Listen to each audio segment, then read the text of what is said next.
case that Plato's Socrates is Socrates and Xenophon's Socrates is also there? And the answer to this question has to do with what kind of heroes are we going to pick for ourselves? Are we going to pick someone who's 100% right, absolutely good all the time?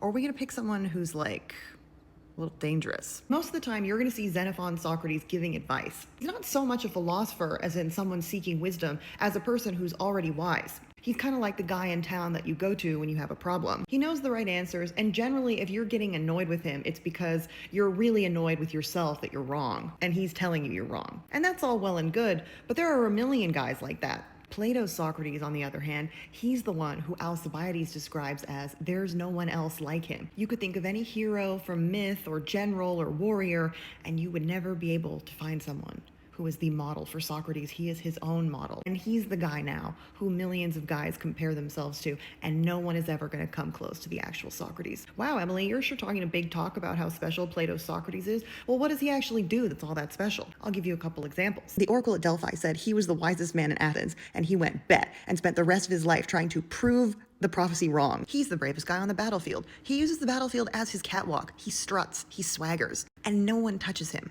He's the ugliest guy in town, and everybody wants him. He doesn't present himself as someone who already knows everything. He presents it as, we're gonna figure this out together. He's not approaching anything from a place of superiority. If people put that on him, that's on them. And he wasn't always anything to be looked up to. Before he rejected everyone who came at him for fun, he was letting himself waste away with desire. He just wanted to stare at boys and not eat or drink or think or do anything, and he had to have someone smack it out of him and tell him there's better things to do. There's philosophy to be doing. And he's truly a philosopher. He's not just a wise guy. He's someone who's striving every single day. We go on a journey with Socrates every time he has a conversation with someone, and we often see him fail in the conversation. He's got a kinetic energy to everything he does. And the coolest thing about Socrates is that he is all substance, no style. And that's not to say he's not eloquent. He absolutely is. He's clever at speaking, as they say. And it's not like I don't get why people said he was annoying.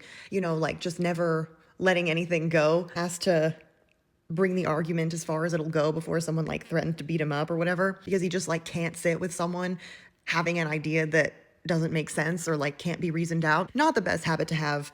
A lot of people don't like when you do that. Not that it's something I've ever done, but you can trust that Socrates is acting in favor of the good, that that's the direction toward which all his kinetic energy is oriented. And he just wants to take all his friends with him. Now, do you agree with this kind of hero-anti-hero dichotomy I've set up between Xenophon and Plato? Or do you think I'm being unfair to Xenophon or unfair to Plato? And follow if you want to hear more about Socrates. Remember, you should be thinking about Socrates every day.